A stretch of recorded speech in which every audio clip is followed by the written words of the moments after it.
Oh,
হয়েছে না?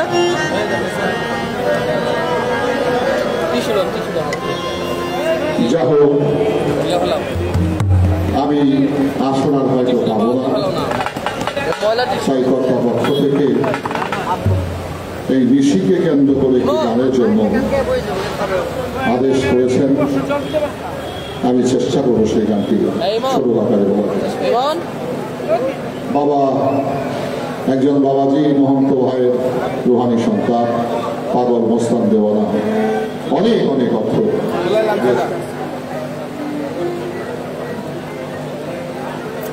আমাদের হযরত বাবা সাহসী মহাশয় রহমতুল্লাহ দরবারের সজ্জাদশীল মাননীয় খালেদ সাহেব আমাকে 500 টাকার মাধ্যমে গানের জন্য অনুরোধ করেছেন, তিনি আমাকে দিয়েছেন, ধন্যবাদ। বাবা মহাশয় বাবার এক রুহানি সন্তান 100 টাকা পুরস্কার দিয়েছেন। রতন ভাই নামে আর এক ভাই 100 টাকা পুরস্কার দিয়েছেন। আমাদের বাবা প্রফেসর রহমতুল্লাহ বিশুদ্ধ রক্তে ধরা জল দিয়ে প্রবাহিত আমার শ্রদ্ধেয় শাহানুর ভাই সাহেব, অধ্যাপক শাহানুর সাহেব, তিনি আর অনেকগুলো অর্থের মাধ্যমে আমাকে দোয়া করেছেন, আমি তার প্রতি কৃতজ্ঞতা জানাই। যা হোক, আমার একজন অভিভাবক ছিলেন জয়নুদ্দিন পাঠান সাহেব, যার দয়া কিংবা ভালোবাসা আমার জীবনে আমি অনেক পেয়েছি, আমি তার কাছে খবর করিনি। তার সুযোগ্য সন্তান সোহাগ পাঠান ভাই সাহেব, তিনি একজন অলিপ্রেমিক মানুষ, প্রিয় মসজিদপ্রেমিক মানুষ। ভাই এসেছেন মঞ্চে, তিনি এসে আমাকে আরো অনেকগুলো অর্থের মাধ্যমে দোয়া করেছেন, ধন্যবাদ। জনাব আলী হোসেন ভাই বান্দোকান্দার, তিনি তার কষ্টার্জিত অর্থে 500 টাকা নয় 5 কোটি টাকার চেয়ে বেশি মূল্যবান অধমকে দিয়ে আমার প্রতি তার আশীর্বাদ দয়া করেছেন, আমি তার প্রতি কৃতজ্ঞতা জানাই। আমি ছোট্ট করে গান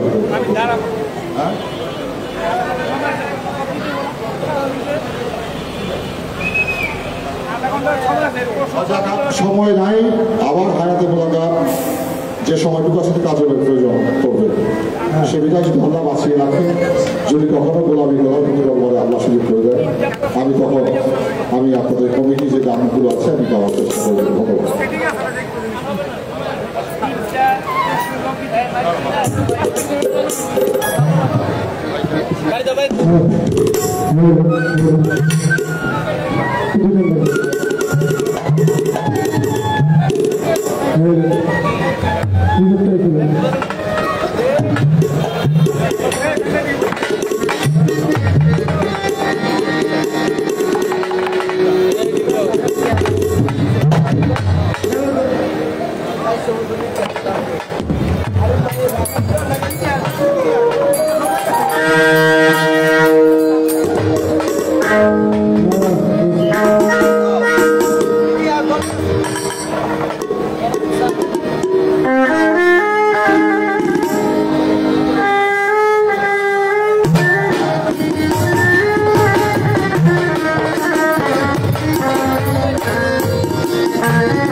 আমার কাছে আমি অল্প কথায় জবাবগুলি আগে দিয়ে দিই।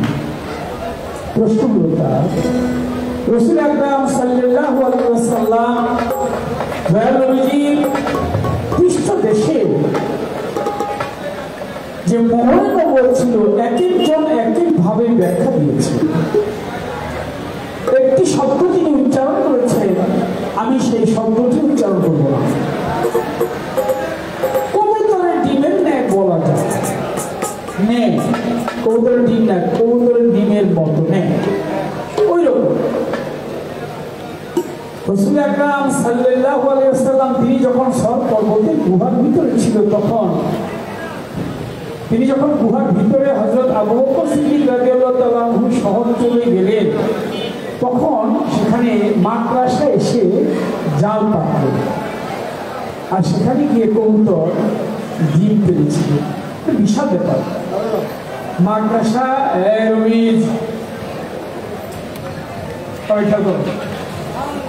মাকড়সা জাল পেতেছিল, আর কবুতর গিয়ে সেখানে ডিম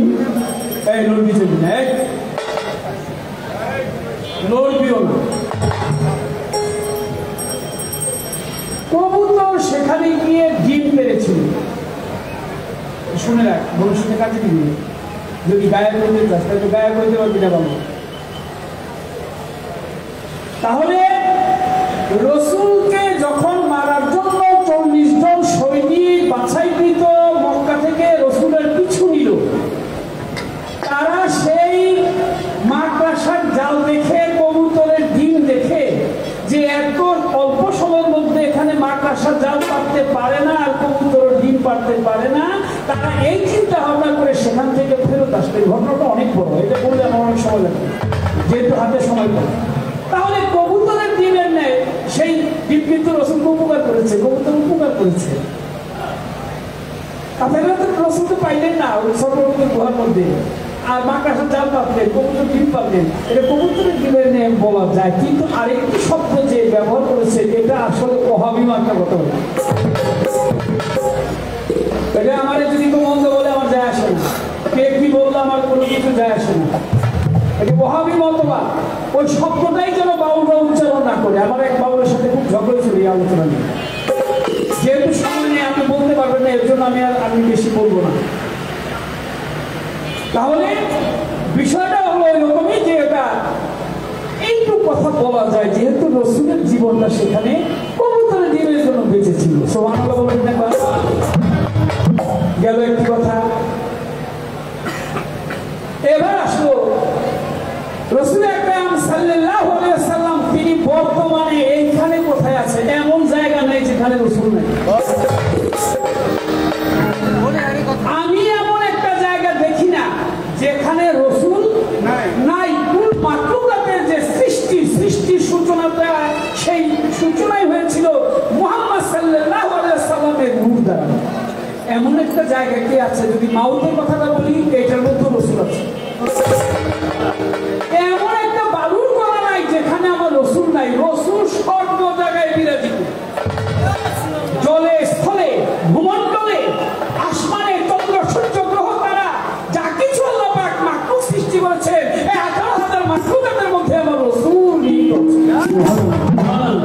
তার আরেকটি কথা গেল, আমার কিন্তু এখানে কথা ছিল, যেহেতু বলতে পারবো না, এর জন্য আমি আপনার কাছে কথা রাখতাম, আমি শুধু বাস দিয়ে যেতেছি। আরেকটি কথা যে রাসূল সাল্লাল্লাহু আলাইহি ওয়াসাল্লাম দয়াল নবীজির নবুয়তের রিসালাত, এটা কিয়ামতের আগ পর্যন্ত থেকে যাবে, ধ্বংস হবে না। কোথায়? হযরত বাবু বাজারে যে হযরত বাহার শাহ রহমাতুল্লাহ আলাইহি, বাবা মুকলেশ শাহ, বাবা গনি শাহ, বাবা রাহাতাবি শাহ, বাবা ইলিয়াস শাহ গোলবদরি, শাহজালাল শাহ পরান, শাহ আলী মুকতাদি, শরফুদ্দিন চিশতি, কামুচান বাবা জিন্দাবি, ওলিয়া উলিয়া যারা, তারা কি করে? তারা সুস্বপ্নের অধিকারী হয়, যেটাকে মুবাসসিরা বলেছে। মুবাসসিরা কি? বুখারী শরীফ ৫ম খণ্ডের মধ্যে আছে। মুবাসসিরা শব্দের অর্থ হচ্ছে সুস্বপ্নের অধিকারী। সুস্বপ্ন দেখলেন কে? সুস্বপ্ন দেখেছিল এক ব্যক্তি। পৃথিবীর যত আশিক আছে, সমস্ত আশিকের আছে, নাম হলো তার আশিকের আছে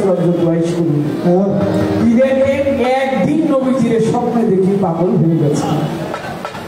এই যে পাগল হয়েছে, রাসূল দেখেন রাসূলকে স্বপ্নে দেখেই আশিকে রাসূল ওয়াইশকুলি পাগল হয়ে গেলেন।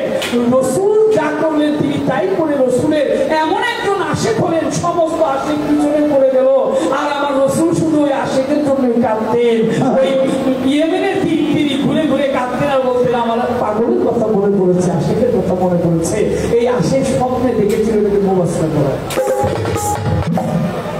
আর কোনো কথা বলবো না, ভাইয়ের সাথে আমার কোনো তর্ক নাই। বাউলরা এমন এক পর্যায়ে চলে গেল যে মুখ দেখা দেখি হবে না, মরে গেলে এক বাউল আরেক বাউলকে দেখতে যাবে না, এই একটা অবস্থার সৃষ্টি হয়ে গেল। আমার মনে আছে সোয়ারিঘাটে বড় সিল দিয়ে গান হয়েছিল, মায়েরানী, মরহুম মায়েরানী চলে গেছে, আল্লাহ তাকে জান্নাত নসিব করল। সোয়ারিঘাটের একেবারে নামায় গান চলতে লাগলো, রাত্রে গান আরম্ভ হয়েছে। 25-30 বছর আগের কথা, কোরআন হাদিস নিয়ে আলোচনা হচ্ছে, মায়ের সাথে আমার খুব যুদ্ধ হচ্ছে গানে। সকাল হয়ে গেছে, যখন দিনের বেলা গান চলতেছে, বড় বড় সিল হলো 3টা, কারে দিবে কমিটি এটা নির্ণয় করতে পারতেছে না। শহরে ঘাটে এখন ওনারা আছে কিনা আমি জানি না, মনে হয় নাই, বহুদিন আগে সাক্ষ্য ব্যাপারী তখন বেঁচে ছিল। তখন ওই সিলটাকে দিবে, আমাকে দিবে নাকি মায়েরানিকে দিবে, এটা তারা বিচার করতে পারতেছিল না। অবশেষে সকালবেলা সেখানে গান শোনার জন্য, মানে আমাদের বিচার করার জন্য চলে আসলেন কে? আমার বাবা তখন বেঁচে আছে, মাথা তুলে রাখবেন। চলে আসলেন ফতুল্লাহ আবু সরকার কাকা, চলে আসলেন জয়পাড়ার পরশালী দেওয়ান সাহেব, তারা বড় বড় গায়ক, অনেক বড় বড় গায়ক। চলে আসলেন দৈলুদ্দিন দাদা ভাই, এই আজকে যে ইমন মারা গেল ইমনের বাবা। চলে আসলেন শামসু কাকা, প্রায় 8-10 জন গায়ক, তারাও ঢাকা শহরে। কারণ তখন হইলো ঢাকায় গান হইতো, এটা হলো রজবের চাঁদ ছিল। রজবের চাঁদে এমন কোনো গলি নাই সেই গলিতে গান হইতো না। আর আমি গান গাই নেই ঢাকা শহরে, এমন একটা গলি নেই যে গলিতে আমি গান করি। একেবারে মেইন ঢাকা শহরে সংসদ ভবনের রাস্তার উপরে আমি রজবের চাঁদে গান করেছি, এটা আমার মনে আছে। তারাই এসে এমন একটা প্রেম দিল, বললো যে তোমরা যা ঝগড়াঝাটি হয়েছে সিলটির বুঝি না, ভিড়ে করে গান দাও। ভিড়ে করে গান করলাম, আমাদেরকে মিলাই দিল। আগের দিনের বাউলরা ভাই সরল ছিল। আমার মনে হচ্ছে ভবিষ্যতে এমন আসতেছে, এক বাউল মরে গেলে আরেক বাউল দেখতে যাবে না, মনের মধ্যে কোনো কষ্ট লাগতেছে। আল্লাহ যেন সবাইকে বোঝার তৌফিক দান করে, সবাই যেন ভালো থাকে। আর কিছু বলবো না। আমার হযরত মুকলেশ্বর রহমতুল্লাহ আলাইহি যে দরবারে আমি গিয়েছি দুবার চাই, ওনার অরুণজাত সন্তান আমাদের প্রফেসর শাহনুর সাহেব, তিনি আসছেন। তার প্রতি আমার শ্রদ্ধা সালাম। আমার জনৈক পাঠানের সন্তান আমাদের সোহাগ পাঠান ভাই আসছে। আর শাওন পাঠান বাবাজি, তার মাধ্যমে এখানে আমার আজকে আসা। কারণ এই আশাটা হচ্ছে 5 বছর ধরে এখানে আমার আনি। আগে কিন্তু গান করে গেছি, একবার ওই একটু সমস্যা হয়েছিল, ওইখানে গান করলাম। সময় সুযোগ তো নাই, বলতে বেশি পারলাম না। আমার এই শানুসার লেখা একটা গান ছোট করে করি, তারপর আমার পাগল একটা গান করে দিয়ে দিল। ভুল ত্রুটি আরিফ ভাই আপনি মনে কিছু নিয়েন না। আমি কথাটা বলি এইভাবে যে আমরা ভাইরা যদি একেবারে বিল করে গান করি, মানুষের উপর 2 বেয়ে এসে বিল করে গান করি, সেটা কিছু মানুষের অনুসন্দ হয়। প্লেয়ার যখন মাঠে নামে তখন কিন্তু খাতির করে না কেউ। আমি তো নাই, সারা জীবনই নেই, খাতির করে গান করি। বড়কে শ্রদ্ধা করছি, ছোটকে স্নেহ করছি, যতদিন বেঁচে আসি এটাই করবো। খাতির করে গান গাবো না ভাই, আপনি আমার যন্ত্রে আলু বন্ধ।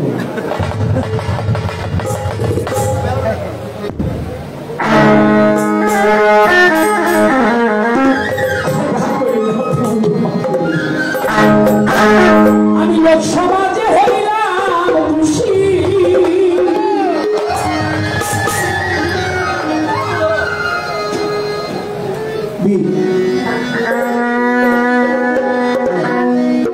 রবি আমার ছোট ভাই, রবিকে খুব ভালোবাসি।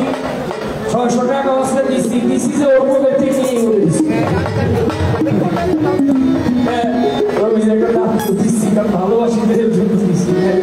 সবাই তো সাহস পাই না, এইটাও একটা প্রেমের ব্যাপার থাকে, প্রেম ছাড়া হয় না। আমি সমাজে হইলাম খুশি,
কমলেশা বাবা গরিষ্ঠা বাবা মহার্ষা বাবা জানি তোমার মন্দির আছে করবে তুমি আদরের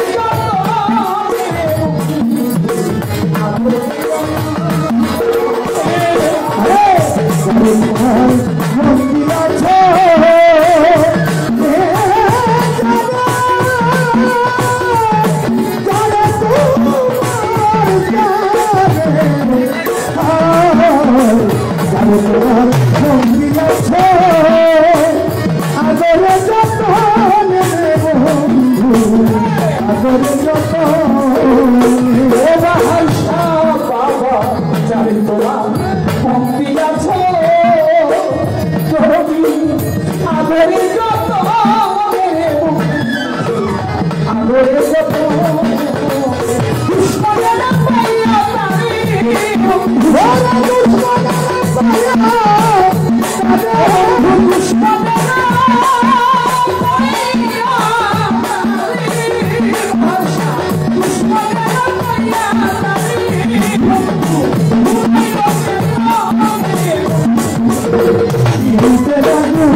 I'm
আরেকটি গান গাওয়ার সুযোগ পাবো। আগলের লেখা গান, মাতালের লেখা একটি গান দিয়ে শেষ করবো। ভুল ত্রুটি ক্ষমা চাই, দোয়া চাই, দোয়া চাই। বেঁচে থাকলে আবার কোথাও কখনো দেখা দোয়া করবেন সবাই, সবাই ভালো থাকবে। সারা দুনিয়ার মানুষ যেন ভালো থাকে, দোয়ালের জন্য দোয়া করতে হয়।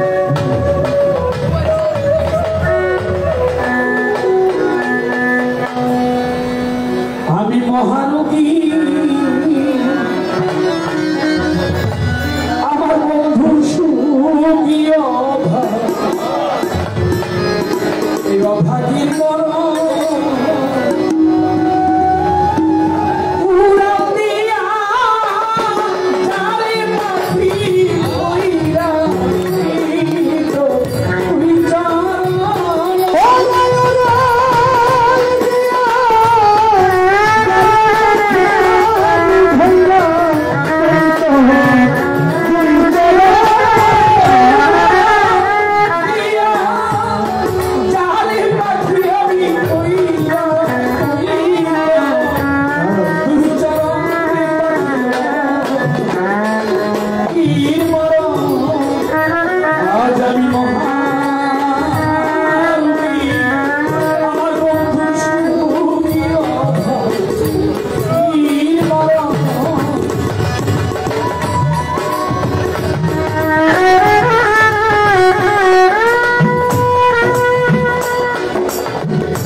যাইবার আগে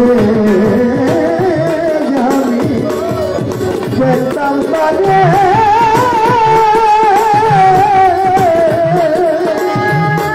বাহার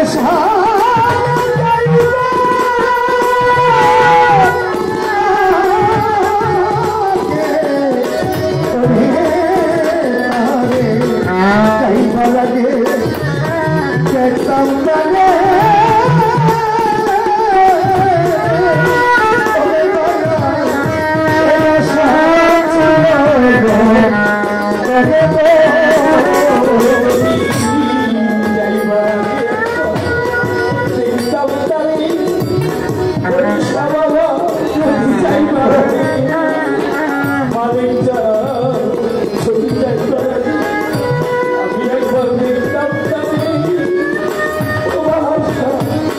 আমার এই আশাই ছিল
তোমার ছিল মনে মাতার বন্ধু যদি এত আশা তোমার ছিল মনে তরুণী আমার সনে তুমি প্রীতি বাড়াইলা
দয়া চাই দোয়া চাই অনেক দাদা ভাই গ্রামের মাঝখানে অর্থ দিয়ে আমাকে আশীর্বাদ করেছে দোয়া করেছে ক্ষুদ্র মুখের গান শুনে সকলের প্রতি